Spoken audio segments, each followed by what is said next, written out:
Hi, everyone. Hello, hello. Welcome to the remote view. I have the wonderful, wonderful Dr. Whimsy Woohoo! here with us. So, what I'm going to do is I'm going to read the mission statement and then I'm going to hand it over to Whimsy to do the hello. So, the remote view is a weekly YouTube talk show loosely based on politics or political talk show genre with a psychic twist. We cover popular news, celebrity gossip. We invite guests onto the show to share laughs and allow the audience to become familiar with other readers. Whimsy and I are co-creators of this show. What that means is we both have equal responsibility in development and presentation of the material.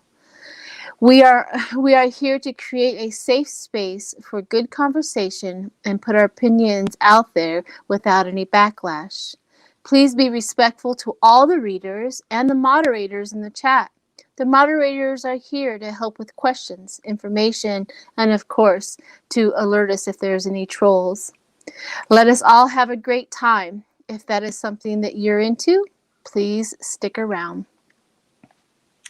Wow, that was awesome. Thank you, Sheila. And welcome everybody here on the remote view. So while Sheila's taking care of things, as her sidekick, let me go ahead and give gratitude to everybody who decided to join us today, starting with Silver. She or he, or that was the first. So we welcome you, along with Julie Torado. Hello. Connie Brown is in the house, as is Salome. Sharon Sight. Hello. Sandy Miller. Welcome. Pammy Sue is here. Renee is here. Craig Dixon. Hello. Colleen Trussler. Harmony is in the house. Cat Mama Meow. Connie Brown. Salome. Yolanda. Hello, Yolanda. Good to see you. Aranda's here. And we'll continue to say hi to everybody. We have new members here with Sheila. We want to give a special shout out to Mark McKenzie, who has decided to join the channel, and we are glad you did. As has PG Finn. I want to welcome him also as a new member. Desiree Robatu, new member, has joined the group. So we welcome you. Take it away, Sheila. Hi. Well, thank you. Hello. I am excited about today, but we'll get into that a little later. I know that here in Colorado, we had a great big, huge, horrible event. I don't know if any of the other people know about this, but the NRA came to Colorado to do away with being able to buy assault rifles. And like 10 days before this incident, they won in court that they could remove the result, people could start buying it. 6 days later, Yo Dude, who shot up the King Super grocery store, bought a gun. And then 10 days after that, after the NRA won in court, and then we had that 10 people died. One was a police officer, and we're here in Colorado. We're trying to really represent and honor the victims instead of the perpetrator. However, we're confused and we're complexed as the reason why this King Supers was 30 miles away from where he lived. He had really no reason to be in the neighborhood.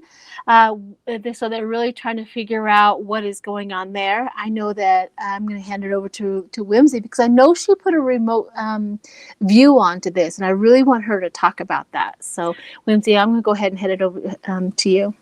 Well, it was weird. I mean, I had heard about it. I didn't do any research, but I did a quick remote. I did the quick version of HCRV for people that are learning HCRV. That's where you just ground yourself and then you check into the emotions you feel in your heart and in your gut. And then you document, you stand back and observe. You know the quick technique because Sheila usually does the quick technique. So I did the quick technique and I felt like I was arguing with management in the store and like I had gone back and attacked them. So either he had gone into the store or he had some kind of altercation or problems with somebody in the store. And it was almost like he had gone back to even a score. So I did read afterwards, according to his brother, he suffered from paranoid delusions, or friends of his, etc., that he suffered from paranoid delusions. But it looked, what I was able to pick up in the remote was that he seemed to be really, really angry at some people. Maybe he had gone into the store at one point, or maybe and then he had gone back. And it was 30 minutes from his house, though. But it looked like it was somebody there that he was angry at, and this was related to it. Thank you, Susan Frontier, for that donation. I just also want to shout out that we have, not to interrupt you, we have go two ahead. new members today. We do want to welcome them. Absolutely. Roxanne Dungeru, beautiful, is a new member. Welcome, welcome. We also have new member Vicky Zoden in the house. Hello. Thank you. Thank you, everybody, for that. So I also, once you had done your remote view and you kind of said that you had done one, I kind of sat back and tried to get onto the energy. Now, I have to tell you, sometimes this happens with remote viewing. Either I'm too close, or I'm too angry, or you know what I mean? I have a lot of feelings because this is my state, this is my people. It could have been somebody I knew.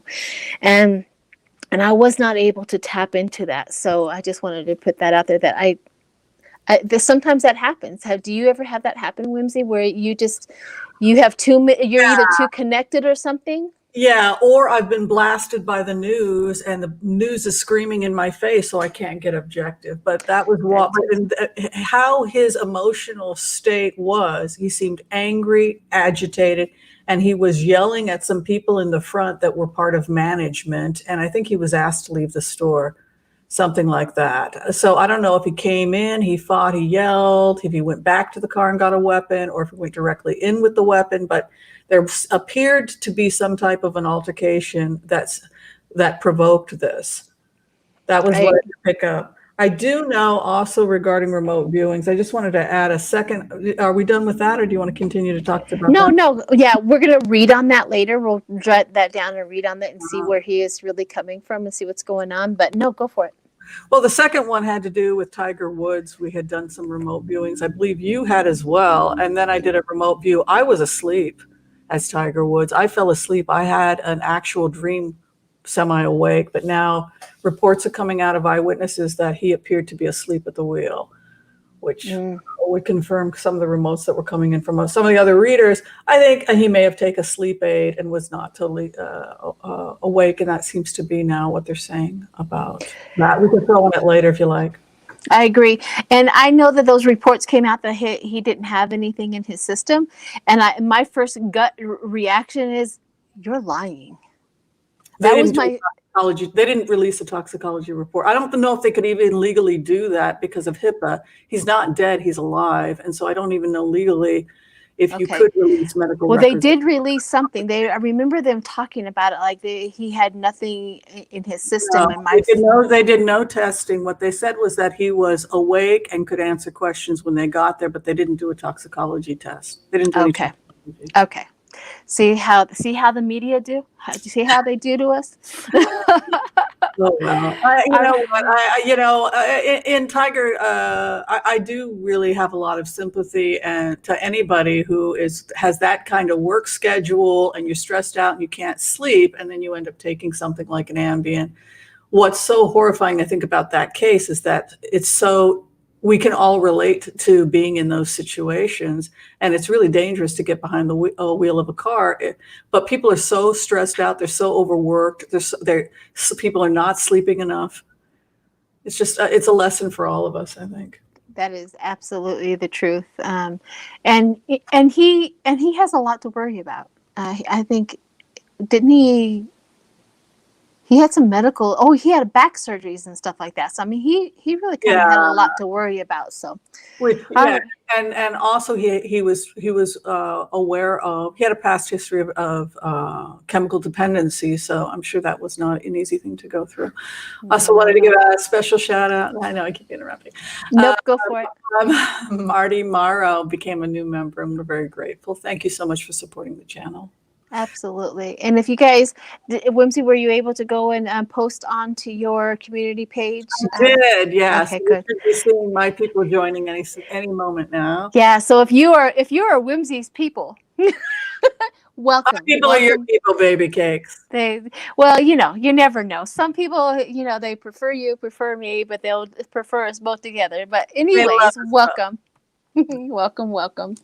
And I saw that you, on your channel, that you're doing a lot of interviews. And I saw that you did Joyce of All Knowing. She did phenomenal. I loved interviewing Joyce. She's so wise. She's so smart. And just talking to a teacher. She's very professional. It was, yeah. So, I really like the whole, the genre of just the one-on-one, two readers. We do that all the time here on the Remote View. So this is true, but we're kind of like informal to where you kind of have an agenda with them, is to kind of draw out some information that they're willing to give, right? They're willing to give. But I just really wanted to. You have a lot of people on your channel that I watch the interviews with, but I really enjoyed Joyce. She really was very professional, and she seemed so beautiful. She was glowing. I was like, wow, Joyce, wow. She was glowing and she was wise. She's very wise. And did you see how I managed to get myself a free reading out of You did good. All right. All right. So you got a guest for us. You want to tell us a little bit? We do. We have a very special guest. Her name is Deborah, and she is a published author, and she's also an Akashic expert with studies that she has done, and she does channeling. So she does a lot on her channel. So I really want you guys to, if there's a moderator, I don't know how to post their YouTube channel. The moderators are clever enough. I don't know how to do it. So if you guys can definitely post up her channel, I'm going to introduce you to Deborah, and she's going to tell us a little bit about herself. So welcome, Deborah. Hi, Deborah. Hi, honey. Welcome. Thank you. And I'm going to hand it over to you. Please let everybody know how to get a hold of you, what you do, all of that good stuff. Awesome. So I'm an Akashic Records expert. I've been doing it for, 6 or 7 years now. I was drawn to it because I was trying to help my horse. I took an animal communication course to help my poor horse, which opened up this latent psychic ability that I had buried for many, many years. And then it was like, you can't stop me. I've got to study everything. I want more. When I discovered the Akashic Records, I swear to God that heaven opened up and the angels sang, "Welcome home."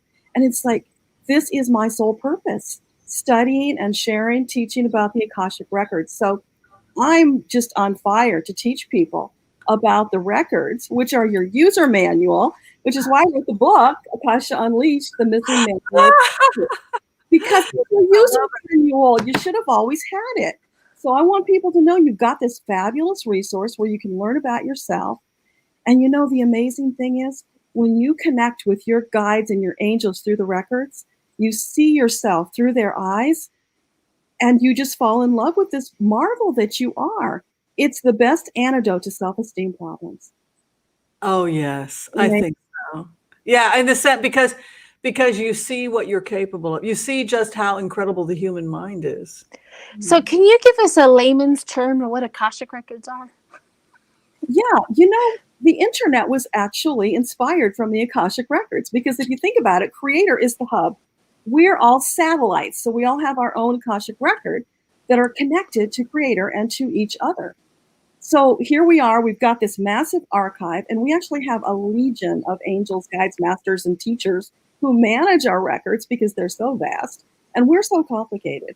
They get all this stuff set up with synchronicities for us to go a certain way and to connect with certain people. And then we, because we're free choice individuals, we make a different choice and we screw up their plans. So then they all have to, jump into gear and then rearrange things to help us still do what those things are that we wanted to accomplish.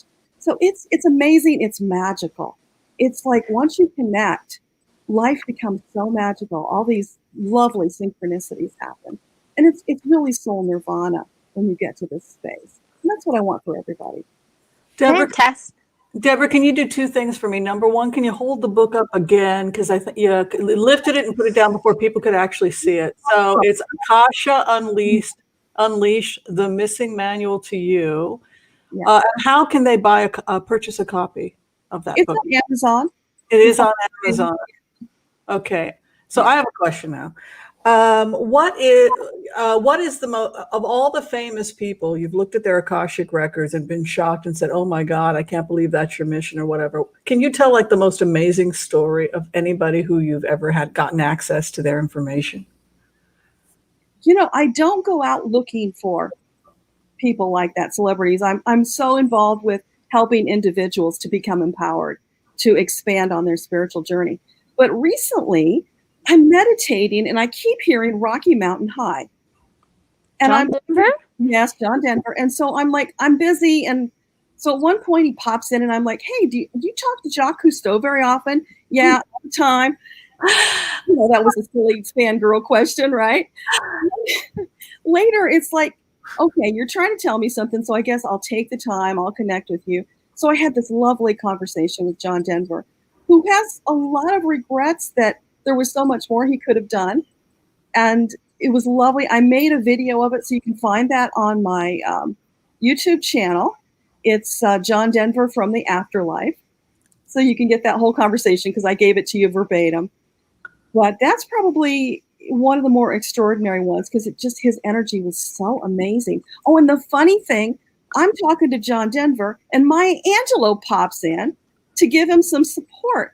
And so I got this image of these highly evolved people who are so concerned about the earth and environmentalism. They meet and they hang out, sharing information, and they're still working on the other side. It was really cool.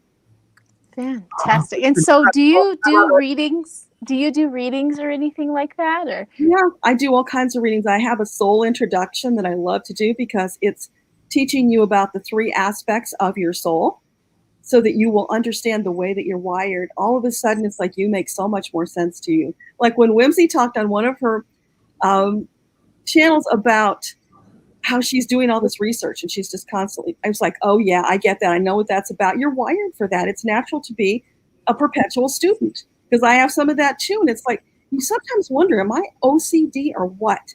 But no, when you learn that you're wired to be that way, it's natural for you. Then it's like, okay, I'll relax into it and just do it. I call it or what? Worthy or what? Yeah. But you know, in the political vein, I also got a while back, I kept seeing Trump wearing one of those laurel wreaths in the toga, and I'm seeing fire behind him. And I'm like, are you trying to tell me that he is Nero and he's burning the country? What is that about? A lot of people have seen connection between him and Nero, even me. Yeah. So I went in to find out, what is that about? No, he's not Nero. He's Brutus. And guess who Caesar is? Putin. And God, now it makes so much sense. This dynamic between them. Putin is taking his revenge. And then Pompeo and Jordan showed up as 2 of the other senators. Wow. So weird because Putin looks just like Caesar.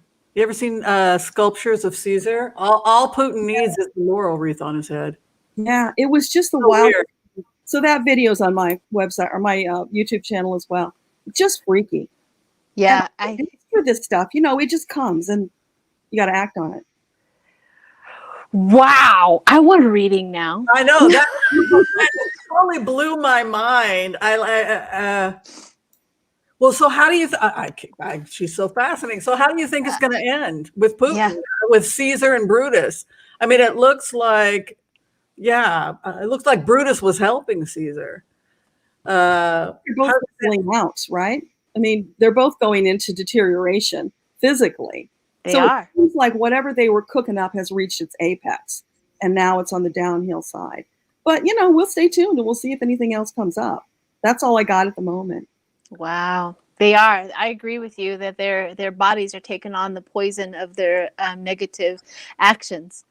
And so absolutely. This is fascinating. I think I could talk for hours and hours with you, although we only have like an hour, hour and a half. So But thank you for being here. It is fascinating. If you guys, please go and subscribe to her channel. I think she does a lot of great work, especially in the spiritual realm. So we have the Akashic. So what's going to happen is I think Whimsy and I are going to be doing tarot reading, and you're going to be doing like Akashic channeling. Yeah. So that's kind of how the readings are going to go today. So this is going to be fascinating, and I know that we will figure it out and it'll work well. So I'm going to hand it over to Whimsy. Whimsy is my history buff, and she is the one who gathers all the information, and she has all the people that we are going to read on. So I'm over to my cohort, and and she will direct us on what we're going to be reading on. So well, I want to warn you, ladies, we've got so many questions. I don't think we're going to get to everything, but let's go ahead and start with Jillian Fairling. Jillian Fairling writes, please read on what's up with Steve Bannon. Boy, isn't he a bit of a troublemaker. I've always felt like Steve Bannon is an informant for these mega billionaires, and that's why he's not getting arrested. But where is he lately, she writes, and why is he so quiet? She also says, that man is slimy, and he is so not to be trusted. Thank you, ladies, and looking forward to seeing you soon. Yeah, I also get with Steve Bannon. There's a lot of readers out there that kind of go back and forth with Steve Bannon. One kind of swings that he was a spy. Another one kind of swings that he was, definitely all full of Trump, and they threaten him. That's the reason why he talks. He's just all over the board. So I really want to hone in and see if we can really get to, which demon is he? Can one tell us when his birthday is? Can anybody in the chat do a Google search? I'd be curious about when his birthday is. I'm almost positive he's another Gemini, but I could be wrong. Oh, that would make so much sense though, because it's all about. Yeah, my Jackie's here. Hi, Jackie. My Jackie's here. She'll keep us informed. Also. Yeah, let's do that. And definitely all of the chats that are coming in, thank you so much for the donations, and please hit the like button. That helps gets it out into the ether. Steve Miller was down here in Alabama trying to get Missouri Brooks to run for Senate. Mo Brooks, I don't know if that's Mo Brooks. Steve Bannon is actually November 27th, so he's a Sagittarius, which coincides with Gemini. Yeah. He coincides with Gemini. Sagittarius can tap into a Gemini energy and be just as Gemini as everybody knows. We'll talk about not being aligned with your karma. The protector of the forest. The archer who protects the forest, that's the Sagittarius. This guy's doing stuff to destroy the forest. Yep, he is. So that's kind of well, weird. a negative. And I have met some really positive Sagittarius, which they're great to date for all of 3 to 5 months. But I'm right. And then there's the other ones who have never ever settled in. They're the Peter Pans, but just give them a Earthship home somewhere and a cafe and let them hang out in their own organic fruit garden. They'll be all right. Yeah, they'll be all right. They'll be all right. All right. So Debbie, have you already gotten an intuition of what you think is going on with him? If so, you can go ahead and start while we were doing our cards. Go for it, hon. Yeah, so I got a visual of him immediately with flames behind his eyes and these pointed teeth, and he kind of looked like a snake demon. And when I ask about his connection to Trump, I get that he's all about himself. He doesn't give a darn about Trump. It's like what serves him. And he's looking at the horizon right now and not seeing a whole lot going on with Trump. So he's out there plotting for whatever it is he's going to do next, because he's the kind of guy who's always got to be into something. His hands up in the muck, plotting and scheming. So that's what's going on with him right now. Did you already lay down your cards, Whimsy? Yeah, it's interesting. The ethos here comes up. This is also the Constitution, and then there's a 4 of Swords there. I'm telling you, this guy is not how he appears. this guy, it's almost like he's deep cover. This is a former employee of the Pentagon. He's done stuff that should put him in Purdy forever, like prison forever. This guy's got very important. Oh, look at this. There's a crash coming. He's got a tower straight over him. And there will be dancing in the streets, celebration. He's about to get hit. But they put up with him for a long time, like I said, because he was an informant, just like Epstein. He was paid. There's an exchange of money that happened. But look, they're about to abandon their whatever agreement they had with Bannon, immunity in exchange for information, where they would let him just he was doing great. 10 of Cups. It's like when he testified, he subpoenaed and had to testify for people that Bob Mueller was putting in prison. He went and he put a couple people in the slammer and said, "Oh, well, they made me do it." No, you are being protected. Not that this guy isn't a horrible person, but he's like the horrible sleaze bag. You fight fire with fire. The final outcome for him is the same as Epstein. In the end, he will complete whatever it was he was supposed to complete, and then the American government will throw him to the wolves just like they did Epstein. That's what I predict. Yeah, I actually got the Two of Cups when he saw 45 and all of his dealings and how corrupt he was. He's like, oh. He's like, oh, this is my guy. This is my guy. I can really do what you want me to do. He also has the Knight of Swords, which is inverted, which is I can't express myself. But so you're right. He's not telling everybody who he is and what he does. He can't express himself. He can't be himself. But he is like a little hangman with the Nine of Cups, which is fulfilled. He's like, I got hung up with the person I really wanted to be corrupt with. And then we have the self-imposed, where he's talking, beware of deceit and betrayal. Well, of course, we don't need tarot cards to let everybody know who he is. However, he is so self-imposed. He has done this to himself. He doesn't really know how to get out of it because he's very worried about the work that he was doing. He's very worried about anybody finding out, which goes all the way back to the first card with the inverted Knight of Swords, where he can't express himself. So he's in this vicious circle. I see him in a washing machine. This is my first vision with him. He's in a washing machine. Maybe it'll go this way. Oh, maybe it will go that way. Maybe and he's just being taken.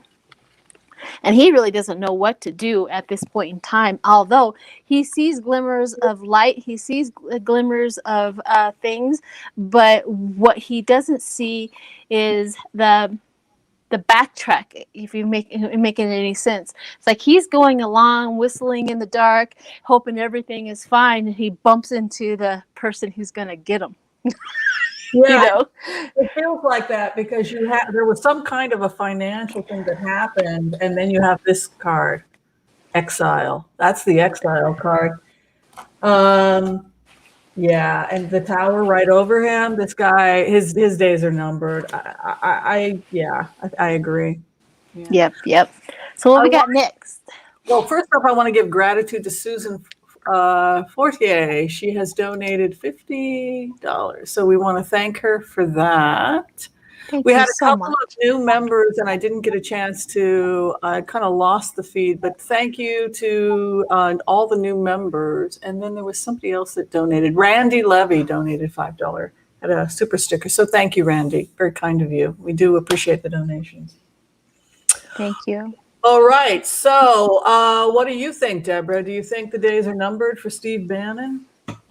It feels like he's winding down, but he's got this self-satisfied energy. Like he's still got connections in the Pentagon and probably other places, and he's counting on them, saving his bacon. But at some point, they're going to sacrifice him. It's not last. There's one. Yeah, go ahead. Well, I'll just real quick. There's one very, very dominant trait in all of these people is they will save themselves before they will save you. So just always remember that. What were you going to say? Wiser words were never said.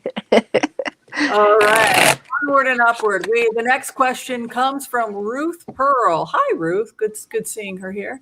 She says she's concerned about restrictive election bills. She said, particularly the ones that were passed in Georgia.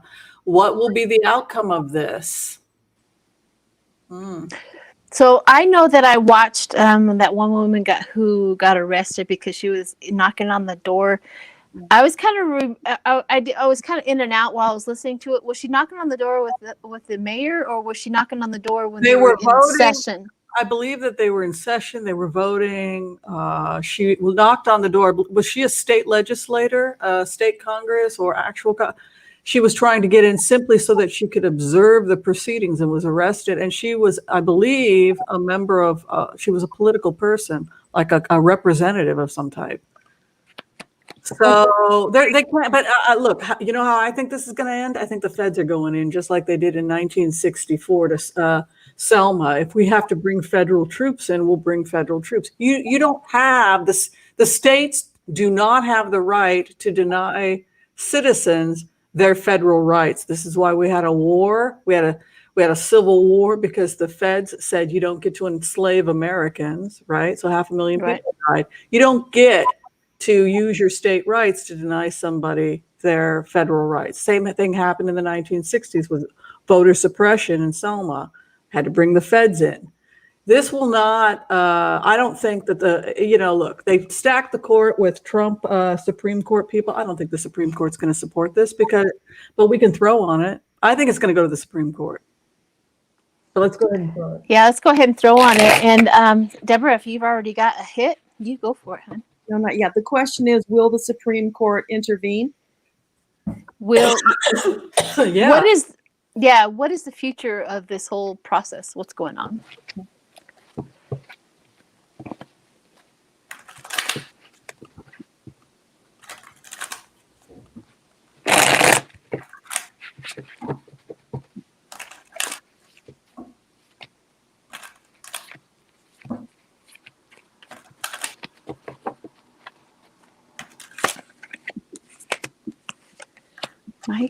My cards are I'm switching decks.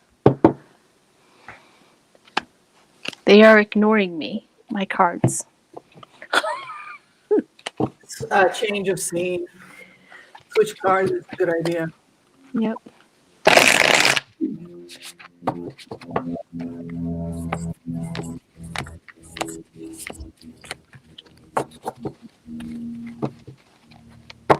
She was a state rep, Park of Cannon. Is that what she's?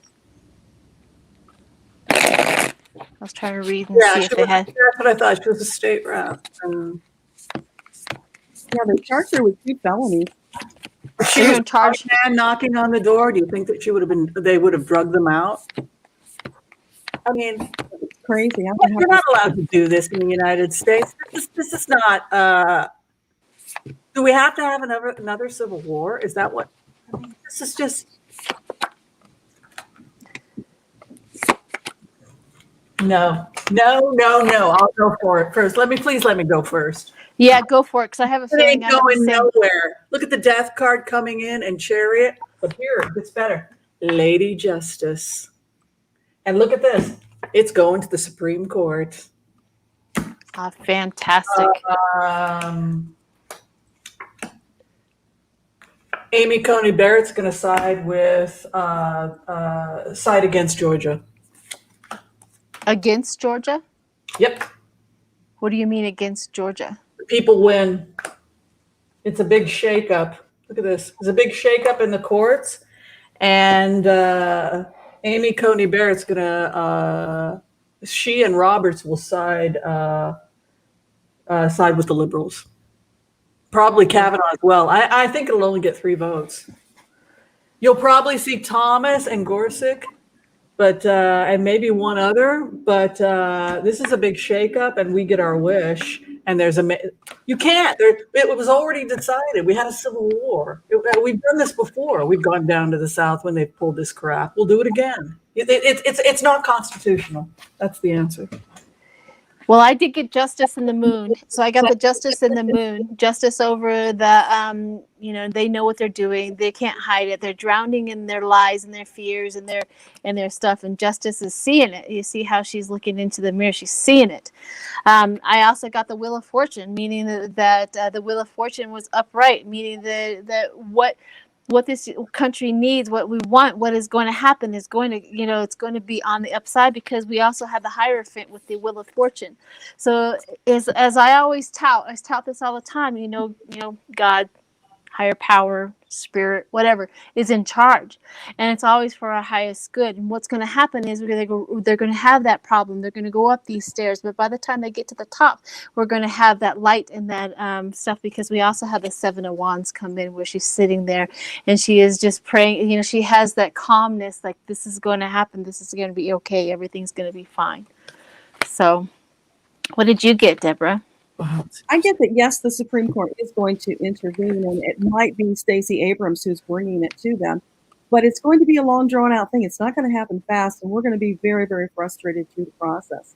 There's also going to be something going on with the Democrats working on legislation, because they need to equalize this across all of the states. It can't just be individual states going around making up their own rules. They have to nip this in the bud, because it's like the Republicans have made this their Custer's life. I don't know what's going on with Amy Coney Barrett, but talk about a woman who got the bug. I mean, she's really starting to surprise people. She enters into the courts and then they're shocked. Like, we thought you were a conservative. We get our wish. This is Coney Barrett. She's going to take it over to our side. She's changing, and that's a good thing.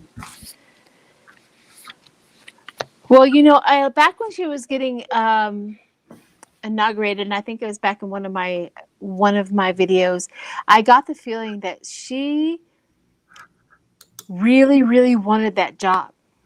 Yeah. She knew that this was her only way in. Like, she probably had it in her mind. This is it. This is my way in. I can't not pass this up. I know that this is not best circumstance. I know that what they're doing, I see how they're doing it, but she says, this is my chance. So once she got in there, that she has her heart, maybe, just maybe, is really with the law, and not with what we think and we're afraid of, is with 45. She could have easily changed the whole trajectory of the election, but she didn't. Yeah, I mean, I was really surprised by the remote. I became when I became her, basically, I'm an HCRV person. I was very disturbed by some of what was being said about me and how I was being misrepresented. But I think when going into this energy, looking at the remote, she's not confused here. So yeah, I think she will side. I wanted to give gratitude really fast. You've got a lot of people joining your channel, young lady.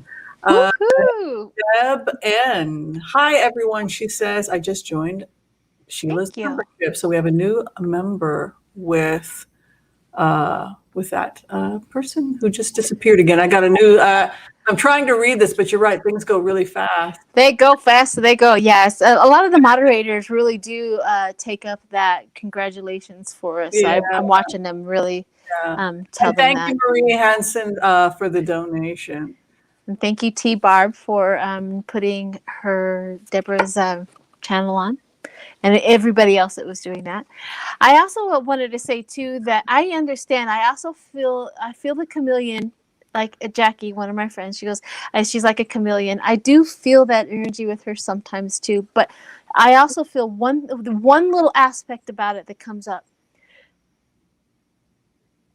Okay, so I'm talking to a whole lot of women. Do you know how hard it is to be respected in this world as a woman and in a profession? It's really hard. So maybe that's the chameleon part, where she had to play the game with the men. Yeah. I don't know. Yeah, it's like she knows how to be a lady. She in some ways like RBG. She knows how to be calm. She knows how to call you into the office as the professor and say, "I understand how you feel, but this is objectively." She has that aspect. When Donald Trump was trying to get her to vote his way, that was how I felt. I felt like I was the teacher talking to the child that got in trouble in school and saying, "I'm sorry, but you're being expelled because you broke the rules." So when I connected with that aspect, I thought, oh, she's not going to side with Trump. So yeah, I think she'll surprise us over the years. Deborah, you're awfully quiet. I don't want it to look like we're ignoring you. So please speak up, my dear. Yeah, what I'm getting is, she is one of these typical light workers who has been killed and exiled and all of those horrible things in past lives. So she came in with all that karmic baggage to work off that victimhood. This was her chance. And until this opportunity on the court, she's been playing the man's game and waiting and biding her time. Now she's at that deciding point. Do I step forward as the light worker and finally embrace my power? Or do I keep on playing it safe? Which a lot of us are going through. Yeah, a lot of women do that. I've seen that in a lot of women. So I'm hoping, this is my hope for her, is that she does realize that she's in a permanent job until she dies. She can keep this all the way onto her deathbed, that she now has a platform to be the woman she's supposed to be in life. I mean, she is pretty conservative in her decisions, but but the Constitution is the Constitution. You could be totally conservative, but if this goes to the Supreme Court, I can't see this mind when I connect to this mind or this energy from the Akashic, in the Akashic field. I don't feel that I'm going.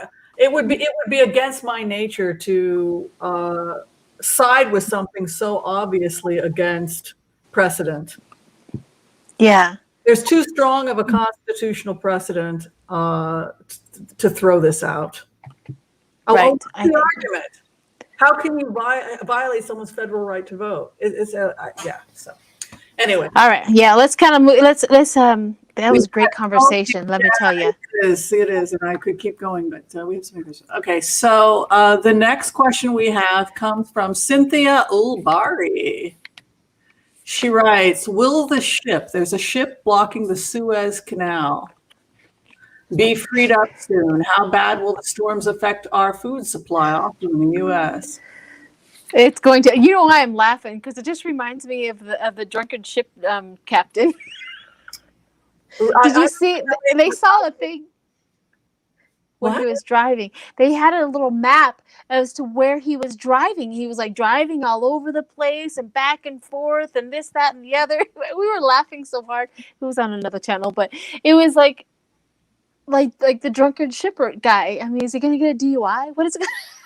Oh, that's what happened in the Suez Canal? I don't know anything about it. Well, we don't know if he was drunk or not. We were just saying, like, his path. They showed where he was traveling. Like, he went around, went in here, went back this way, went this way. I mean, it was really weird. It was really bizarre. What I'm getting has to do with the water table, so I think they're going to have to drag him out of there. What do you think, Deborah? Have you gotten any hits on that guy? Yeah, because I didn't know about this story. It's all new to me. So let's go. Oh, you did. Oh, okay. Let's go in. So you didn't know. Oh, she's gonna go do her thing. Okay, go ahead. Let's see what's going on. What is the exact question? Will the guy that's blocked in the Suez Canal, will he be able to get out? Will they unblock it? And also what happened. How our will food supply stuck in the Suez Canal affect America's economy is a question from as well. Okay. How will it affect the American as well as the storms affecting the food supply? Those are two separate questions. So, and I think other people have asked it. So let's just deal with the Suez Canal. Okay. They drained the fuel to lighten it up. That was an update. Oh yeah, when I went in, thank you, because when I went into it as a remote viewer, I was heavy and I was dragging on the bottom, and the water table was too low. So this is what but yeah, thank you. Yep. This is why I love HCRV, because I become the boat, or and I couldn't move. He was trying. What happened was the sandbar was too high. There were chunks of like what was probably a former mountain or anything. So what he was doing is he was hitting ground, and then he was turning around and trying to get off and then go around. But he kept hitting ground. So what they had to do is, that makes sense that they would drain the oil. See, this is why I love it. Don't you just love HCRV, Sheila? I do. The Akashic, all of it. Yeah, I do. And you know the difference between your thoughts and and spirit coming through. At least you should by now if you're doing it for a while. But it's a different energy. Well, because you're watching it over there. Yes. My brain, my prefrontal cortex is the last thing to evolve, right? It's the thing that saved us, right? It's our salvation, but it's also the newest part of the brain. So if your body could be in a spasm, it could be doing all kinds of things as an empath, but it's your prefrontal cortex that's observing the data and responding. So if you can't get control of your observer, you're going to have a real hard time as an HCRV practitioner. So very true. All right. Did you already get something, Deborah? Go ahead. Yeah, I'm getting helicopters, and I don't know if they're offloading some of the stuff from the ship to, help along with taking the fuel, or if they're actually going to try and lift the ship. They're going to do whatever's easiest and fastest. But this is not an unsolvable problem. They just have to bring the right tools and work at it and get it out of there. This is something that they've obviously had experience with. So I'm not feeling it as really this big, huge thing. I actually see the Three of Wands looking for assistance, like everybody's trying to help him get out of there. I see it's going to cost this boy a lot of money, and then he's going to get one of those tickets. Those tickets for driving, recklessly, that you get on the highway and this, that. He's going to get a ticket. He's going to get fined. This is because he's going to have to pay. He's the Three of Pentacles. It's going to everybody that helps him. He's going to have to pay that bill. But it doesn't say if our food is going to be late, because I don't see it lasting forever. Nothing here says it's going to take a long time. I think they're going to. Let me see. I'm going to get my other cards out. What'd you get, Wims?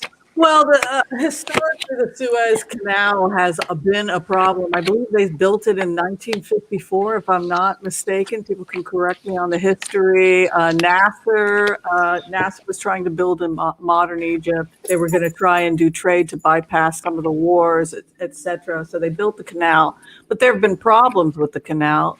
Security of the canal, smuggling weapons into the canal, but also global warming, I think, is having an impact on water levels in the canal. And I think that we're going to see more of these types of problems, not just securing things coming in and out of the canal, but actual physiological changes that are making these types of travel impossible. You can see assistance. If they are using something like helicopters, what they're probably doing is exactly what Deborah's saying. They're evacuating anybody that doesn't need to be there or help with this, with what they're trying to do, but also they're probably doing what she's doing, offloading and taking stuff off. It was a weight issue, and it had to do with water levels. Mm. Yeah. So let's read and see if it's going to take a while, if it's really going to slow down the economy, or a couple of days. No, it's quick. They're mad too. You're right about a military or like an action. Look at that. They're pissed. Yeah, they're pissed. He's going to get judgment. He has a lot of. He's going to have legal issues.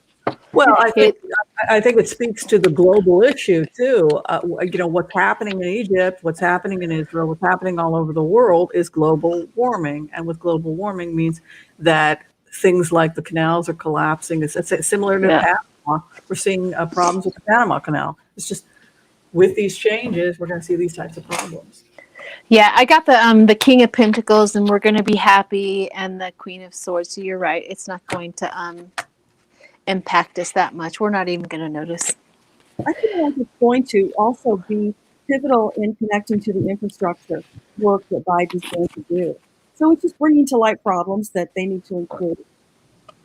World infrastructure. We have we're getting to a point where we're going to have to just start upgrading. Our life is changing. I tell you, like in the new world, our life and how we act and what we do is changing.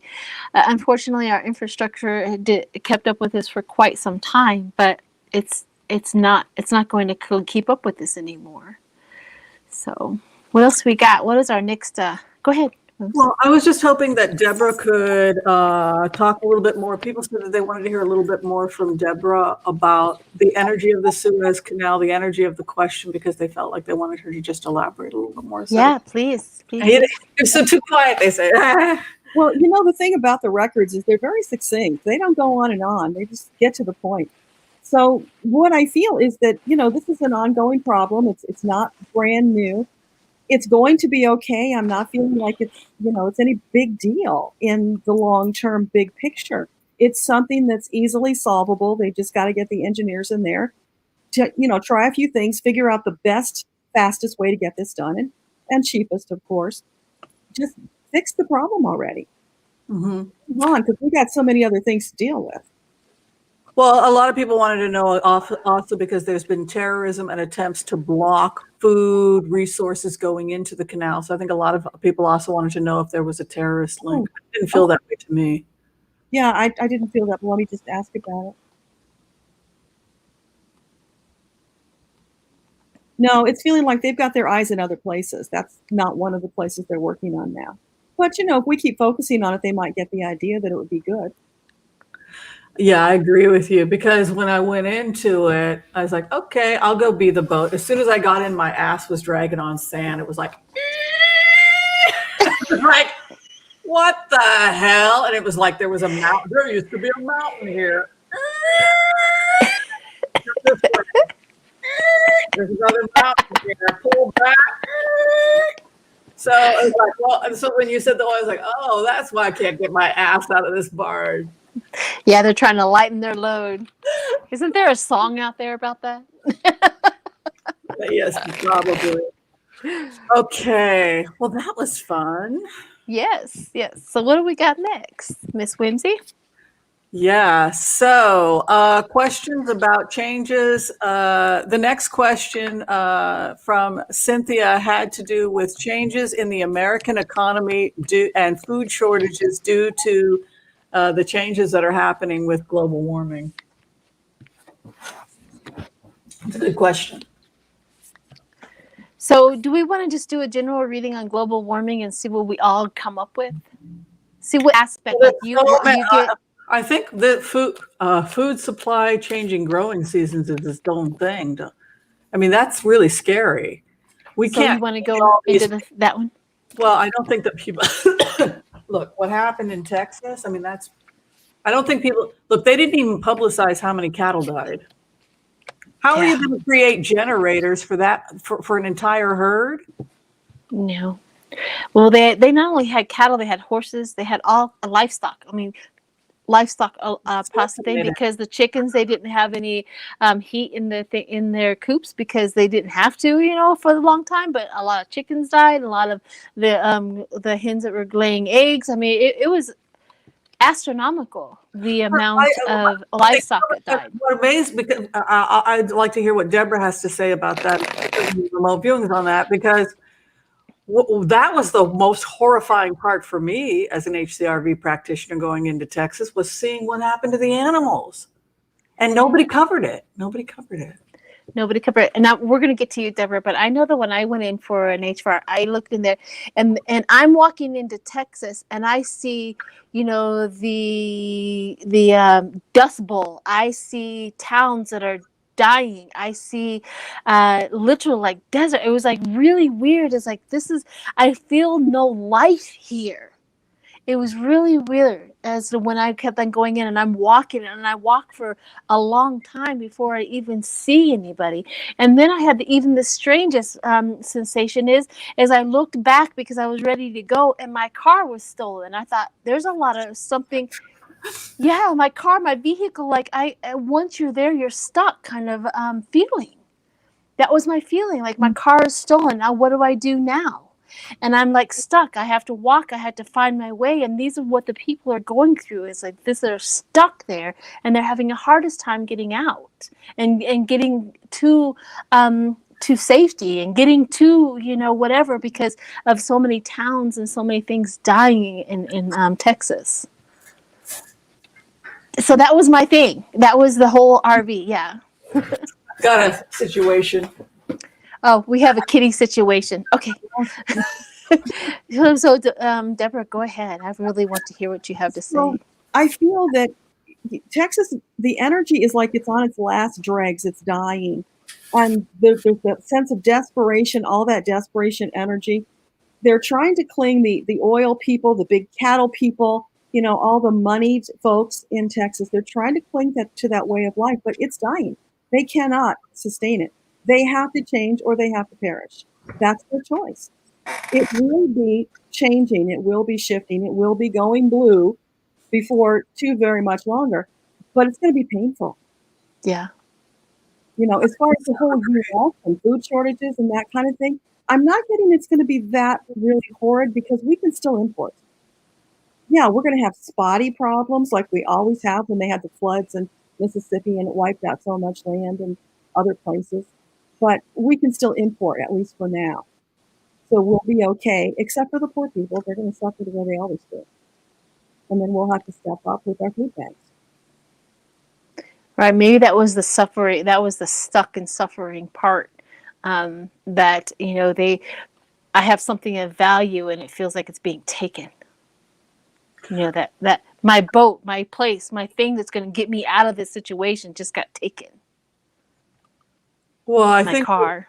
I think what Sheila and Deborah, I think what you're speaking about, a part of this is just the ecological changes, but it's the Green Deal. I mean, there is no more fuel engines by 2030. What are you going to do with your economy? I'm sorry. I mean, this is why I remember the last couple of years, every time I go into a remote on Texas, I keep saying, I'm sorry, Texas. It's like become a mantra because I have nothing but bad news for the old economy. Yeah. You can't survive in the 21st century on steer and oil because nobody lives like that anymore. So it is very difficult. Boy, what a beautiful, beautiful state that's going to be with forest and four seasons. Because when the methane and the CO2 goes, when we remove that from the atmosphere, watch the temperature. And with the change in the polar, you're going to see 4 seasons in forest. It's going to become like Northern California and a lot of what is now the southwestern United States. It's exciting. Won't that be fun? And we're going to see vertical farming and massive domes for growing as well as something I saw in the future. Fantastic. All right, let's go into another one. We're already at an hour. It goes by so fast. So we have It's too much fun. Did we want to throw 3 cards on? Do you want to do a quick blitz just on food shortages? Yeah, let's do that. Let's see if what's going to happen here. And this is my intro into create your own garden, grow your own food, right? No matter where you're at, grow your own food. Do what you got to do to make sure that you're getting that high-end, high vibrating food that you don't, because we can produce for ourselves. Thank you, Jackie. We can produce for our food for ourselves, so we're not helpless. What'd you get, Whimsy? Assistance. Here's the southwestern United States. My Sangre de Cristo's in the mountains. But there's assistance going to help and change. This is what Biden keeps talking about. We got 9 years, folks. It's over 9 years. He can't be serious. Do you hear that, Texas? Remember that whole debate? Oh, I'm serious. Yep. 2030, no more fuel engines. Tesla has moved to Texas. This is happening fast. Here's my concern. The concern is the 8 of Swords. They did this to themselves. They don't want federal assistance. We're ferociously independent. We don't want no financial aid from. We're going to do it ourselves. The government is here to help. The worst thing you can ever hear. So because of that mindset, they're not ready for look, they're going to try and transition the economy as fast as possible. But if Texas is going to be kicking and screaming the whole entire way, you're only making things worse for yourself. Sorry, Texas. Take the help, because this transition is happening. It's the karma, exactly what Deborah said. It's inevitable. You can either go kicking and screaming to the new green economy and embrace it, or it will get tighter and tighter and tighter, and it will suck you dry. That's just the way it is. Yeah, fantastic. I love how everything coincides. All that conversation that we just had literally got laid out in my cards. I have the tower, the first one up tower, the chaos, their thought process, their actions, what they've been doing has to go dormant. It goes into the hermit place where they have to look into themselves and get a little bit of spiritual awakening and spiritual jolting, because this is where they're heading. That Five of Pentacles, that devastation, the end and the death of what they have been doing for all this time. But what happens with all of that new birth is this is their path. This is the way this is how we all work. Just because they're not, Texas is not a human, it's also going through the same thing, because after that whole death and that rebirth, the sun comes out, and we do have a better way of living, a better way of thinking about it, and it just has to go through. It just has to go through it. Yeah. So, what did you get there, Deborah? I'm thinking drought and blight. So in the west and somewhat in the south and the north, it's going to be more severe drought than usual. And in the east, we're going to get blight, which is to address the question that somebody asked in the comments about the cost of food. Yeah, that's going to drive the cost of food up, because we're going to have to rely on imports. So definitely expect that, but we'll survive it. It's not going to take us down.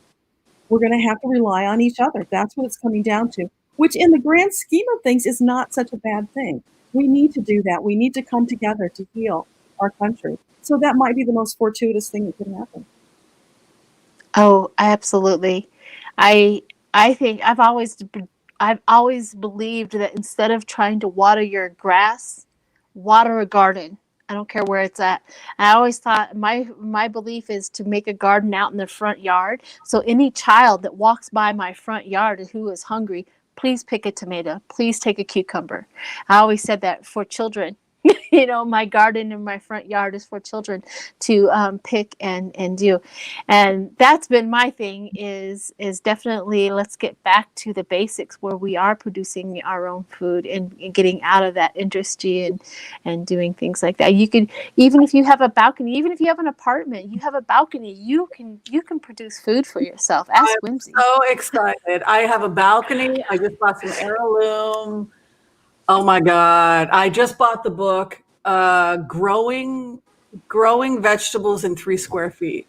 Like enough food for one person, you only need 3 square feet because you grow in levels. The first thing you do is you grow your things that need a lot of sun.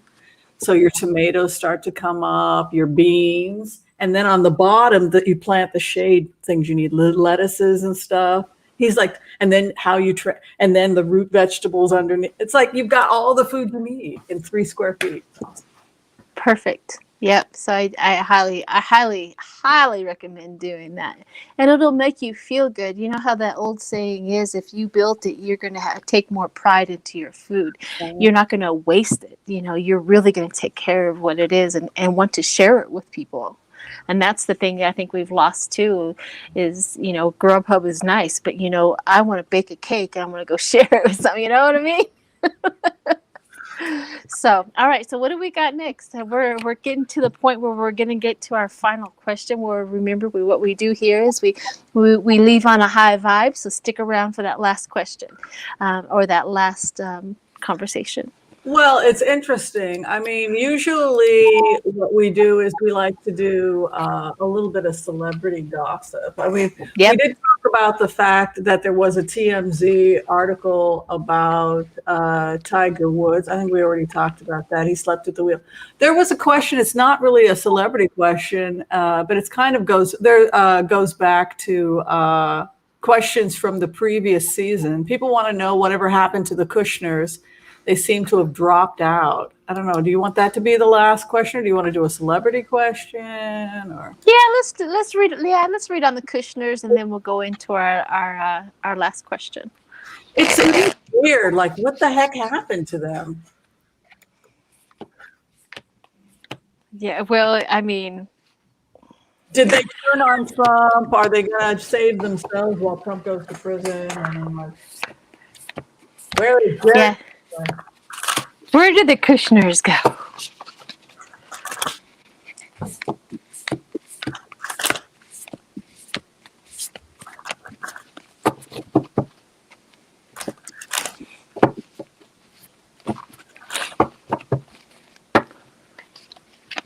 It's funny, I get a picture of them looking for them. You know, we're searching high and low, Kushners, where are you?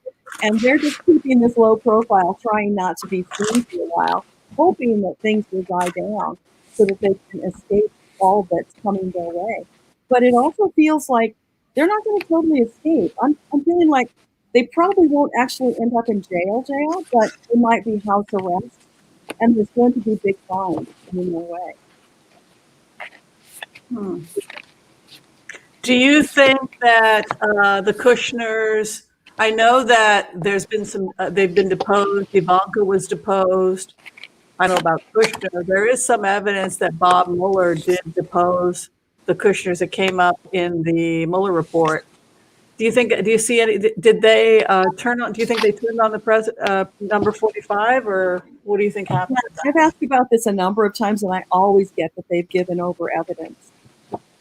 So, yeah, that's been done. But what will be the consequences? Who knows? Because I don't think either one of them have enough to give to escape some of their own consequences. That may be why they get house arrest rather than actually going to jail, because they've got young children, so there's that consideration.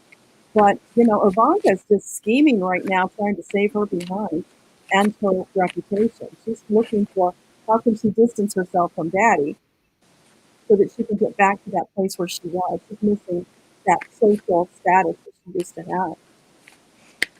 And with him, what I got was he won't believe that she's going to get him. And then I got a visual of him like on his deathbed. And finally, at the end, he finally gets it. I feel like this cold stab in the heart. He finally got it at that moment that she did betray him. And that's almost like a death blow at the end. You're talking about Trump. Trump's going to find him. Deborah, can you speak a little closer to the microphone, because you're getting muffled. You're getting muffled. Sorry. Okay. Yeah, so it's like massive karma right there, finally coming around. And then karma will come for Jared and Ivanka at some point. They're just going to get a lesser dose of it for right now. Mm-hmm. Well, that makes a lot of sense for my cards, because I see the childhood memories and the innocence. And every time I talk about this Six of Cups, it always brings to mind about childhood hurt. Actually, I was innocently hurt back when I was a child, and it's almost like Ivanka. Like I said, remember I was talking about this earlier. Every single one of these characters will protect themselves and never you. And so this is where she has to make that decision. She's from turbulence to calm. I've got to get out of this. How am I going to get out of this? I have that lacking control and aggression. You know, that the thing, lacking control and aggression. She has serious burdens on all of this. Now, talking about the Kushners, it's almost like that self-control, self-discipline. She's conniving enough and she knows enough to how to play the game. I give you this, I get this. I give you this, I get this. And there's where her self-control and her self-discipline highlights who she is in this best moment of her life. This is where she's playing all of her cards in this best moment, because she knows. She absolutely knows. She was right by her father's side as they were storming the Capitol, and she knows the truth. She knows all of the truth, and she's playing it. It's not like she's throwing her father under the bus. She wants to give enough to get her out of trouble, is really where she's at. Yeah, it's interesting. I go into the remotes with Kushner, and my first thought was, are you afraid you're going to prison? And Kushner's response is, of course not. Rich people don't go to prison. It's like, how much are you going to charge me? from his perspective, okay, I'm worried about fines. I'm worried about them finding that deal, and then I'm going to have to pay this. I'm going to have to pay that. There is some fear of jail, though, because he's got an issue with his conscience that puts him in a situation he can't get out of. He's got negotiating with somebody else. There's a lover coming in. There's something about watching the money schemes. The money comes up as the third house. Here he is, the master, making his coin. But look at this. He and Trump go in different directions. The eighth house, Trump walking away from his presidency. Oh, well, I'll just go off and find another grift. But so it's almost like after the presidency, their relationship ended. Kushner is at his job pounding away. This is what he knows how to do. This is how he does business. This is how I avoid prison. I gave them as much information as they needed to get. He goes off and hangs out with his la cray cray people, but there's a real division starting to happen. Here's the interesting thing about the Kushners, particularly Jared. He's got a fear of jail in his ninth house. This is prison. There is some kind of a legal decision he's in bigger he assumed up to this point that the worst that was going to happen to him was possibly some kind of financial consequences due to some dealings. But now, for the first time in his life, it's almost as if the FBI is now, look, he's got a judgment coming where they show him mercy. And here's my FBI. The Queen of Pentacles is the FBI. He's walking away, and the FBI has Trump. If you go back to Merrick Garland, what Merrick Garland said is that he's prioritizing the January 6th insurrection. When I go into the remotes on Donald Trump, the January 6th insurrection is his greatest threat. If he's going to prison, he's going to prison for that. Did we already hear what you had to say about that, Deborah? Did we already hear you? Yeah. I went before. That's that oldness in me. I forget. All right. Does anybody know about? Somebody just asked me about Derek Jackson. Does anybody know about Derek Jackson? I don't know who that is. I just wanted to send prayers and condolences to Diane of Diane's Duro. Her mother did pass away. So we are sending love and compassion to Diane. We love you, Diane, and our hearts are with you. That is true. I just actually right before we came on here, I was listening to her story about it, and that's heartbreaking. Very heartbreaking. And yes, we are absolutely with her. I may have to do this one. Derek Jackson, he's a celebrity influencer who preaches faithlessness, monogamy. I don't know what that word is. A faithlessness to his wife, and then he cheats on his wife. Oh, faithfulness to his wife, and then he cheats on his wife the worst way with a like ton of women. Does anybody know who this is? I don't know anything about it. What is this? Okay, that's okay. I can do one. I can do a thing on that faithfulness. So since we're running out of time, I do have to get to work. So we're going to go to the last question. Thank you, Jackie, for the question. I can definitely do that later. The question is, what book did you read or listen to, in my case, that changed your whole metaphysical trajectory in your life? What book was it? And I have so many of them, but there's also this one that this started my whole journey, and just like 150 degrees turned me around and shoved me up the ramp and say, this is what you're doing. You know what I mean? So was there a book or anything like that was that important, and why? So, Deborah, you go first. You're the guest. Yep. So yeah, Hind's Feet on High Places. It is a little bit like Pilgrim's Progress. It's a spiritual journey. The main character is called Much Afraid, and she's going on a spiritual journey with her companions, Sorrow and Suffering. So she's terrified of everything. And I so related to that because I read it way back in the 80s when I was an unconscious person, afraid of everything, a single mom with 2 kids, had been abused, was going through all of that and working through all of that victimization crap. So it really resonated. It didn't transform me in the moment, but it stuck with me. It planted seeds, and I can still feel them bearing fruit. That whole journey to the high place, to get closer to our Creator, to have a better understanding of our purpose, and to let go of the fear. Wow. And what was the name of that again? Hind's Feet on High Places. The author is Hannah Hernard. Wow. Very cool. Yeah. Go ahead, Whimsy.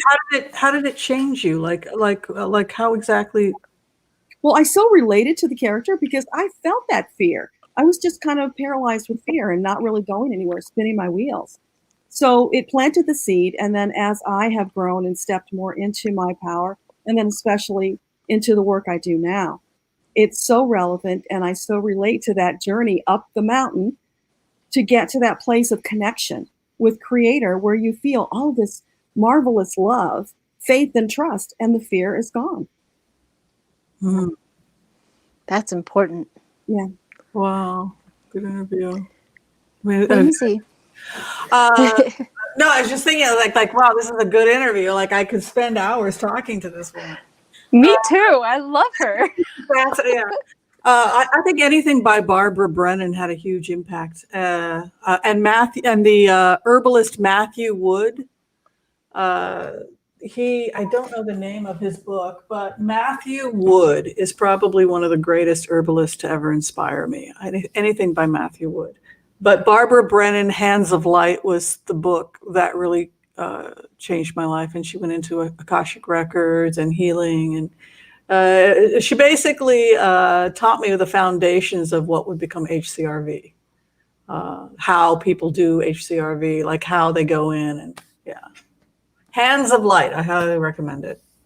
Hands of Light. Okay. So one of the, just a little pre information about this book was, at the moment when I found this book, I was suffering so much. I had no idea how to find my voice. I had no idea what to do with my emotions. I was not raised to know how to handle anything, really. I was raised to dodge anger and to keep you safe. That was what I was raised with. That was my tools when I got into my 20s and my 30s. And I remember somebody, I was talking to somebody about that, and they could see that I just held everything in. I was experiencing the remote view. I was experiencing my empathicness. I was experiencing all of these things and all of these emotions.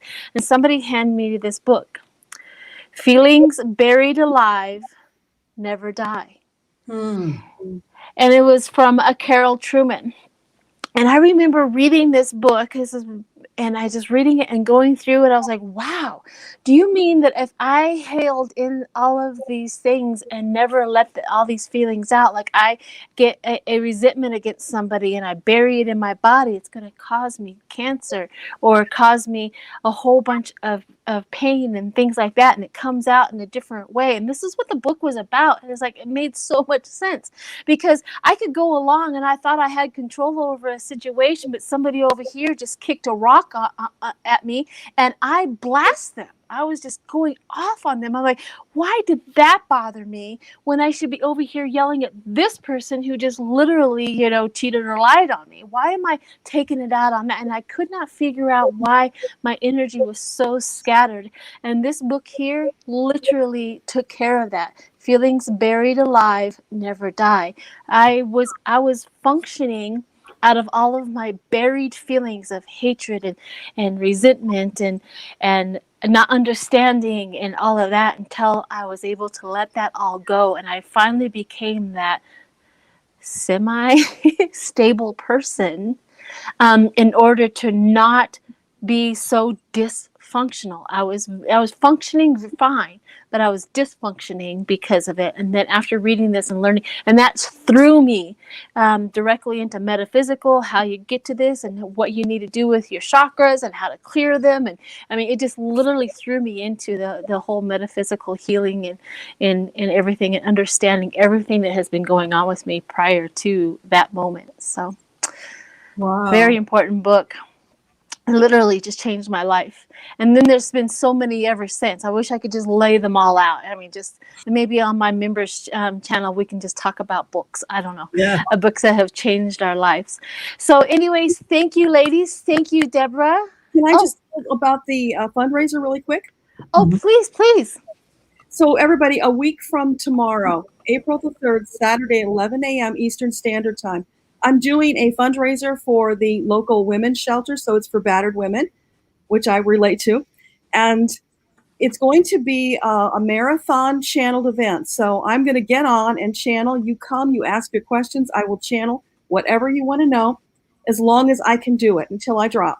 So I'm hoping we can go maybe 6 hours, maybe more if a lot of people show up and raise a lot of money to help these women. So I'd really appreciate if you guys could show up sometime between that 11 and whenever we stop. Sure, but I insist you take bathroom and snack break. Oh, I have somebody who's going to give me a 15-minute break every 2 hours because I have a 2-hour bladder. So yeah, we're covered.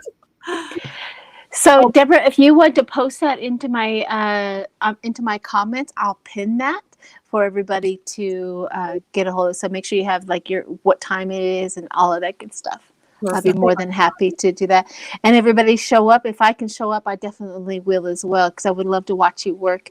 I hope everybody really, really, really got to know Deborah. She's phenomenal. She's definitely highly, highly talented in what she does and very knowledgeable. So thank you, Dr. Whimsy. Do you have any last words? Yes, I want to thank everybody who has donated to this amazing channel, Sheila at Celtic Tarot, and everybody who has joined. The last person, we didn't get a chance to shout out to Jennifer Russell. She donated $15. I always like to thank people and welcome the new members. I hope we got to say hi to all the new members.